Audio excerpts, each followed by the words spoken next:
Hey everybody, welcome back to Bookishrealm. Here's a video that I have been waiting to make. It's been tough trying to squeeze this in while I've been doing the Amazing Readathon, and I knew I wanted to do it because I'd gotten DMs from y'all. Liv, you're responsible for starting this because I feel like you sent me a message and then I started getting comments. So as you all know, this year I decided to kind of tiptoe my way into reading Freida McFadden. I read both books in the Housemaid Secrets. The third one has recently released, or the Housemaid series. And I read the first two. I also ended up reading The Teacher because I just wanted to see like what was this hype around this human that everybody seems to enjoy. And so I gave the first book 4 stars, the second book 3 stars, and absolutely did not like The Teacher, which I ended up giving 2 stars. So when I put that video up, when I was doing my weekly wrap-up, which I know you haven't gotten any weekly wrap-ups yet because I actually am doing a month-long vlog that is already 2 hours long talking about the stuff that I've been reading all month of June, because what is life? What is life but that? And y'all started hitting me with the like, Freida McFadden's book was very similar to The Last Mrs. Parrish.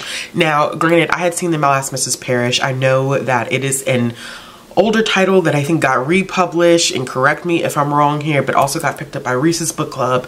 And so it's been out prior to The Housemaid. That's key in all of this, because when it's all said and done, publication dates are a huge factor when we start thinking about similarities and who ripped off of who possibly.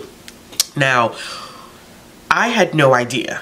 Like I said, I had heard of the book, but I had not been like adamant about picking it up. To be honest with you, prior to this year, you could not consider me to be like a mystery thriller type of person. I had read cozy mysteries. Oh my gosh, I panicked. My child drew a sun on a sheet of paper and it looked like a spider. And my heart just dropped. My bad, y'all, my bad, because I got distracted, and it is definitely, it looked like a huge spider. It's not, it's just a sun. So essentially what I was saying is that I have not really been a big thriller mystery person prior to this year. I've been trying to balance out, which this month I completely messed that up, balance out my children and teen materials with adult materials, like kind of reading a hogwash of everything this year. And I've been doing a good balance, and then June happened with the Amazing Readathon and things kind of went, but that's fine. We still have 6 months to get back on track. So I've been experimenting with thrillers. It's, you know, whatever sounds interesting, I'll pick it up. And so to be honest with you, The Last Mrs. Parrish, like I said, was a title that I had heard of, but it wasn't immediately on my radar. And the only reason why I think that The Housemaid had been immediately on my radar was because of the fact that so many people across so many different platforms have been talking about Freida McFadden. But I got really intrigued, and I'm not the first to do this video. There are TikTokers, there are blog posts, there are Reddit threads that have all discussed this. So please keep in mind that this is not breaking news. This is just my experience, and I wanted to point out what I thought was very interesting after reading both of these books, like within a few weeks of each other. So all of this information is very fresh in my mind. At the time of me finishing or sitting down and filming this video, I just probably have finished The Last Mrs. Parrish within the past 5 to 6 days. And I knocked out all of Freida McFadden's books in May. So we're talking about a very, very close timeline, but this is not breaking news. This is not new information. And in fact, I wouldn't have known anything about this had y'all not pointed it out to me. So I appreciate that. But I started getting like comments and DMs about the fact that there was speculation that Miss Freida McFadden had taken some liberties with her work based off of Liv Constantine's work. I said, oh, now in my search, I could not find any legal documentation. So I don't know if the similarities that I found, or if anybody else has found these similarities, if they are enough to warrant a plagiarism type case. I don't know. I have no working knowledge of whether there's been any legal proceedings behind this. From what I could see on the internet, nothing has come up. Like, nothing has come to my specific knowledge. If it's changed since the last time I looked, or if you know of something that I don't know of, please inform me so that I can, you know, do some reading.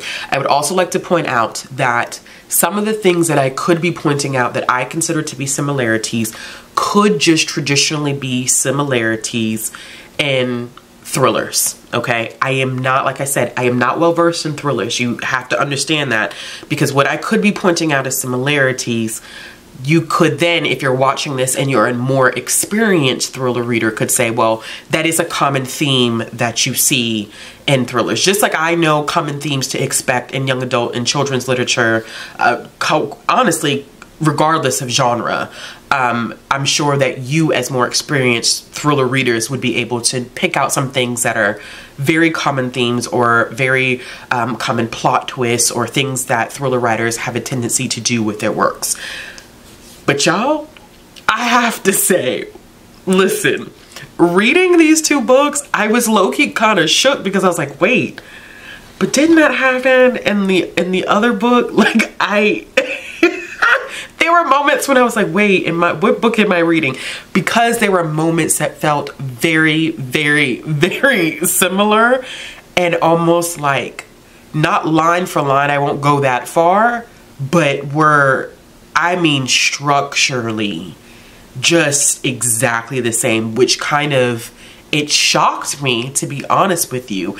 And as someone who is not an avid thriller reader and may not recognize these things as common themes, it's very, very close for something. All right, so let's start with the differences, okay? Because there are differences in the book, and I think things that are like extremely different in the book. So in The Housemaid, our primary character that we start with is going to be Millie. And in The Last Mrs. Parrish, we are looking at a main character by the name of Amber. They are two very different entities in terms of development. I think that Amber definitely is one of those characters that's more calculated. She's a lot colder. She is a lot more hateful than Millie. I think Millie was an easier character to root for, and Frida McFadden kind of gave her a little bit of edge in terms of likability. Amber was not a likable character, kind of being in her head, and the way that she was trying to infiltrate this family was just quite disturbing. And it was like, wait, like the calculations behind it was very disturbing. I think that Amber's intention to infiltrate this family for monetary purposes, because she felt like she'd been given the short end of the stick, is not really that far removed from Millie's attempt to kind of hide her identity, because they're both manipulating their identities to infiltrate these families to give them better opportunities. At the core, their reasons for doing what they're doing is the same. The way that they go about it and their personal characteristics are what makes them different. But at the core, they both have manipulated their identities, have changed certain things about themselves, are lying and creating different personas in order to infiltrate these families for better financial opportunities. I just think that Millie was a little bit more classy in the way that she handled hers, and she was more likable because you kind of felt bad for her. Amber, you just was like, oh God, like she's so cold cut.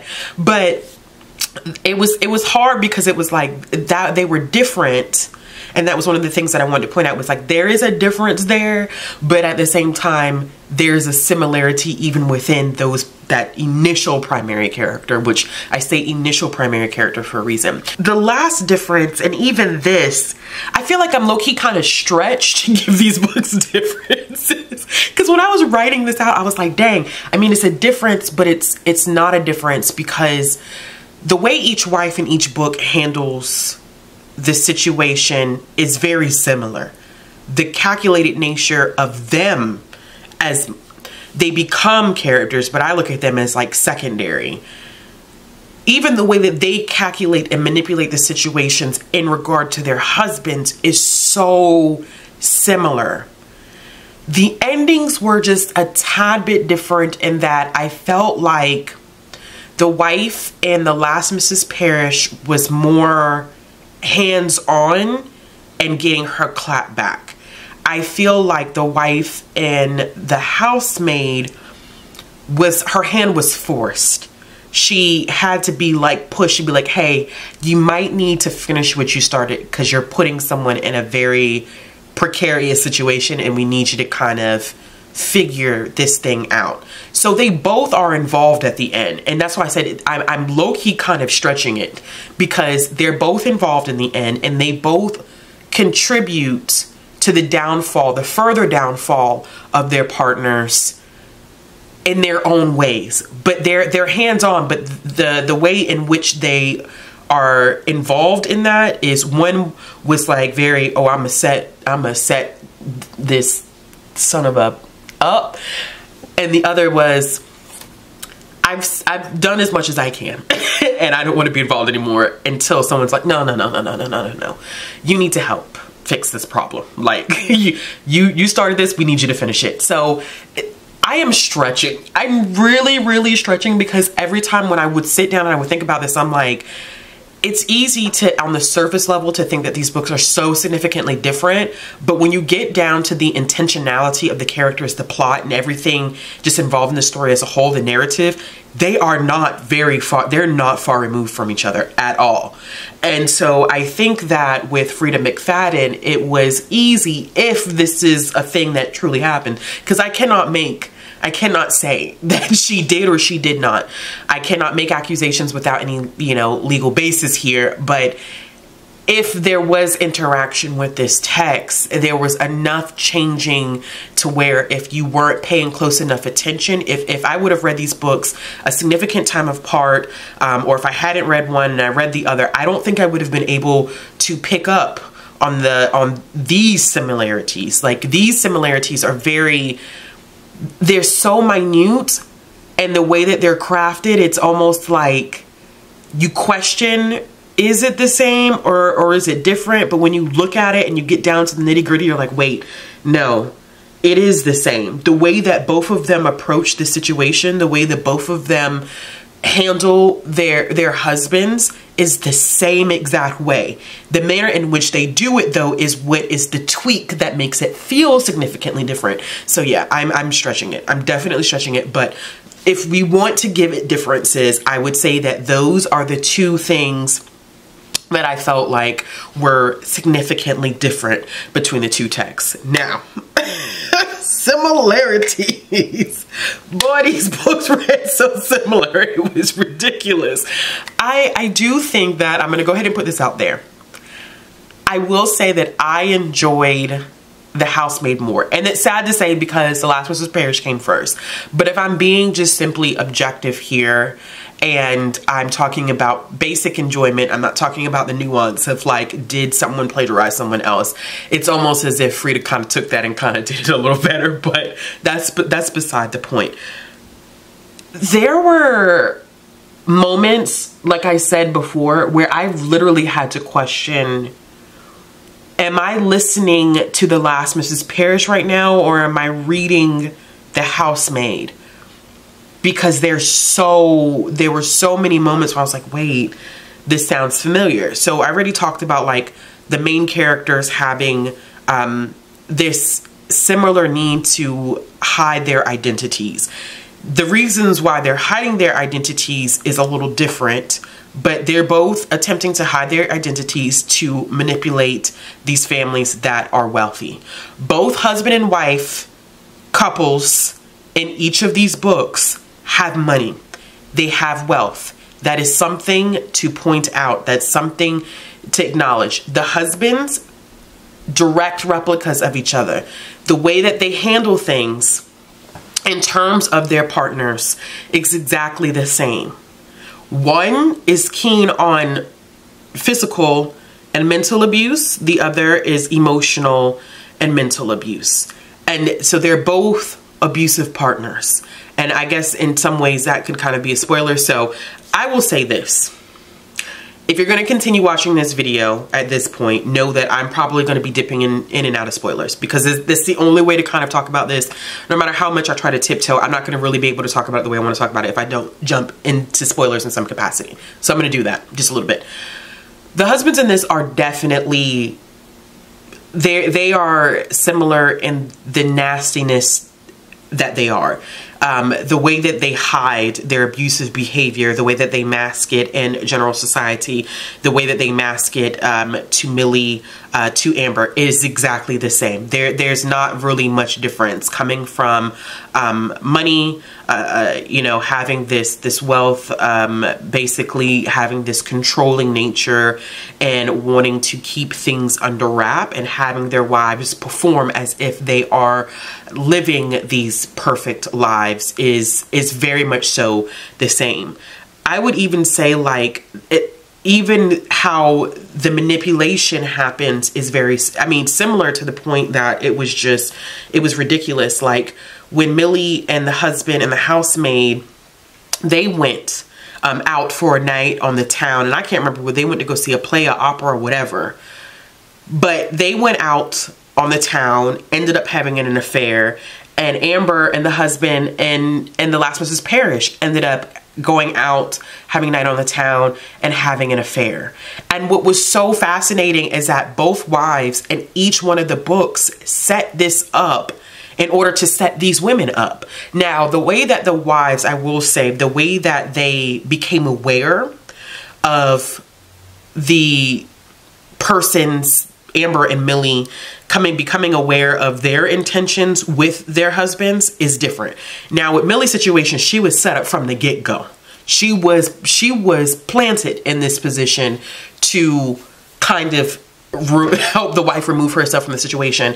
And this, in the last Mrs. Parrish, I do think that the wife was a little bit more naive, because she thought that Amber was a close friend of hers, and that they had some relationship going, and that this was someone that she could kind of depend upon, because her husband was just being extremely abusive, gaslighting her to no end, and she thought that she could depend upon her, until she realized that Amber had ill intentions, and that she was kind of, you know, drinking from the Kool-Aid, and Amber wanted so much more than what she was giving herself off to be in the beginning of the novel. So there's some naivety, I think, in the last Mrs. Parrish that you don't see in the Housemaid. So that's kind of a difference. But the way that they start setting these women up, it's the same, y'all. There's no difference. They know that in order for the two of them to be able to escape the abuse of their husbands, they're going to put another woman in their position and set them up. That it's the same exact frame. It is when I tell you, y'all, it is the same exact framework. I mean, like, event for event. Even the issues that they had with the children and the housemaid, Millie could not get along with the wife's daughter. There was just something there. It was an awkward moment between the daughter, and she couldn't put her finger on it, and she didn't understand why. And a lot of that had to do with the abuse of the husband.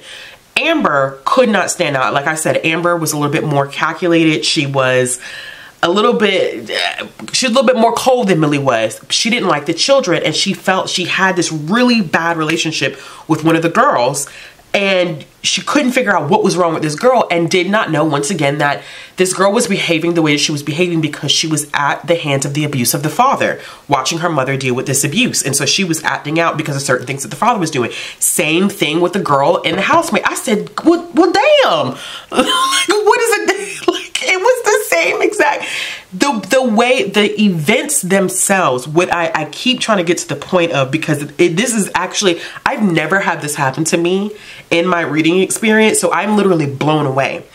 Things are changed enough in the housemaid, once again, because I have to say this, things are changed enough in the housemaid that if you don't pay close enough attention, or if you haven't read The Last Mrs. Parrish, you won't see it at first, but the groundwork is the same. The foundation of it is exactly the same. The way that they interact with these children, the way that they interact with the husbands, the way that they interact with the wives, is exactly the same. It is little things that are tweaked that make them appear to be different. But down to them having issues with the children, I was like, you've got to be kidding me. They literally have the same issues with the children because they cannot understand why these children are acting the way that they're acting. They don't get it. They're like, why is this child acting like this? I don't like this child. This child isn't like me. And the reason why the child is acting the way that the child is acting is because the child is witnessing the abuse at the hands, they're witnessing the abuse of the mother at the hands of the father. I was like, yo, you've got to be like, I was sitting there like completely, like, when I tell you I was blown away, I was like, what? Excuse me? No, you've got to be kidding. There's no, like, I was blown. And then the night out on the town, and all of a sudden they start sleeping with each other, and it was just like, this is like what? The only difference I think that was interesting about the two of them, because the children wanting to have more children was a theme in both of these books. So in The Housemaid, the wife had gotten, and I talking about this, I'm like, what? This is my first time verbalizing this out loud to anybody. So it just, and I wrote it down, but I think saying it out loud, you're just like, wow, this is wild. So both of the husbands wanted more children, both of them. They wanted more children. Now, the husband and the last Mrs. Parrish was very set on having a son. I cannot remember, honestly, full transparency, I cannot remember if the husband and the housemaid wanted a son or if he was just dead set on having another child, because she brought in her daughter from a previous situation, and she ended up having 2 children with her husband, but they both wanted husbands. I mean, they both wanted more children. Both wives were opposed to them having more children because their husbands were horrific. They both go to a clinic that cannot be tracked in their town to get on birth control so that they can't have more children. And their husbands don't understand why they can't have more children. Both wives are repulsed by having sex with their husbands. I was like, oh my God, it's the same exact thing. We literally just had minor changes. And that's what made them so different. That's what makes them feel that they're not different. Like, that whole theme of that was still so present in the book. And I was like, wow. They both wanted more kids. The wives didn't. They both go out of town to get on birth control. The husbands are completely, they have no idea that they're on birth control, and so they're getting frustrated because they can't have kids, and then they've kind of like given up on the idea of being able to have more kids. Now, I do feel like in The Last Mrs. Parrish, we see that theme kind of carry through because Amber knew that he wanted a son, and so she kind of set it up perfectly. Was like, well, I'll just get pregnant and I'll trap him. And of course, our wife in The Last Mrs. Parrish was like, girl, please go ahead, trap him. You know what I'm saying? And the housemaid, it was just kind of like, you want to sleep with my husband, girl? Go ahead. Take him. And both husbands get to a point where they're like, okay, I'm going to figure out how to divorce this person. I'm going to figure out how to divorce her so that you and I can be together. Literally, same, scene for scene. They both are like, we're going to figure out a way where we can be together. I'm going to divorce her. And then here goes the pièce de résistance. However you say that in French, do not butcher me for that. It switches from Millie's and from Amber's to the wife's POV. And I said, you have got to be shitting me. Literally, we get all of these situations happening, right? Same exact situations where the wives seem like they're completely out of it. Now, I do think that Frida McFadden tried to carry this theme with the wives, with like the wife being kind of like cuckoo for Cocoa Puffs a little bit more than we see in Liv's book, but they both switch, and then we start getting the wives' perspectives. Both wives were locked up in a mental institution because their husbands were gaslighting them, and both of them would be accused of harming their children. I'm like, I see why people were up in arms like, yo, these books are exactly the same. Because literally, when we get to both of the wives' perspectives, everything comes out. The way that they meet their husbands, same. I didn't think I was good enough to have him. I didn't know that he even looked at me like that. Both of them have this insecurity of being like good enough for their husbands. Then they end up getting married, and then it's like, boom. The husbands start showing their whole asses. Both of them. So I was just like, I'm telling you, while reading The Last Mrs. Parrish, I was like, I understand why people are kind of like, yo, this is wild. This is wild that when you read The Housemaid and then you read The Last Mrs. Parrish, there's so much similar about these two books. Once again, I keep going back to like, I don't know what works, what goes on thematically in thrillers because I'm still new, but this to me sometimes felt beyond a theme. Like this felt beyond just like this is a common thing that thrillers do. It felt beyond that because there was everything about this book, like I said, the way that the wives responded to their husband's initial interest in them, the way that their relationship progresses with the husband to the point where both of them realize they have to escape their husbands, and the only way that they can escape their husbands is by bringing in another woman to take their place. I was just like, and then we switch back. So you get that huge twist, which unfortunately for me, I think it took away from my reading experience of The Last Mrs. Parrish because it read so similar, and once again, this book came first. It read so similar to my reading experience of The Housemaid that I was not as shocked anymore.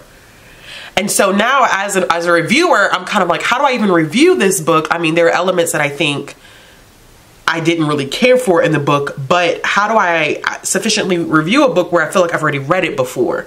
And so the twist wasn't the same to me. So when we switch back to Amber's perspective, we switch back to Millie's perspective, then they begin to understand like, oh, this man is not what I thought he was. And they start making the small comments with, you know, Millie getting locked up in that room. And then with Amber and his comments that he would make using the gun the same way that he would use the gun on the wife. Like, it was just like, so this is like one of those situations where it's like, we finna copy and paste and change a little bit and say, here's my book. Like, that's it. I just feel like the pacing of the books, the way the books handled the characters, you cannot deny how alike the two books are. This isn't just some, oh, well, and I don't know why this was the first thing that popped into my head because I know that this was a whole thing at one point too. Like, this isn't just oh, my book has Nephilim and so does yours. It's not one of those situations. It is literally one of those situations where you're reading it and you're starting to question your own sanity because it's going to make you feel like, I have read this book before. And the pacing, the character development, the plot twist, the way the characters interact with each other, the way the characters, the motivations behind the characters are so stinking similar that it just is mind-boggling. And for me as a reviewer, I'm not gonna lie to you, and maybe that's why I felt like The Housemaid Secret wasn't as good, because had to be more independence in that one. I don't know, because Liv's new book, which is it's the second book in the series, which I don't know how this is going to go, because the way that the first book ends, I'm interested to see how she's going to have our two characters kind of interact with each other, because I'm pretty sure it has to do with them, with Amber and the wife crossing paths again. whereas in the Housemaid Secrets, Millie is kind of taking on kind of a different role. But in this next one, the next Mrs. Parrish, they're supposed to be engaging with each other again. So I don't know how, like, early reviews, people seem to be giving it a solid 4 stars. But yes, we'll see. All right, y'all. So let me know in the comments below if you've read either one of these books. I was not expecting to have that reading experience based off of what y'all have been DMing me and like commenting on my video. I was not expecting that. I was not expecting the similarities, but here we are. Let me know. Just let me know. Let me know anything in the comments at this point, because even with me having read the books and having like written out like what I felt was very close together, talking about it in real time is just a completely different situation. So yes, as always, if you like this video, give it a thumbs up. If you want to see more content from me, click the subscribe button, hit the bell for notifications. If you're looking for ways to follow me on social media or ways to support the channel, all the links will be down in the description box below. And I will be back with another video soon. Bye! Moving like the scars aren't even there. It's in the air like a blazing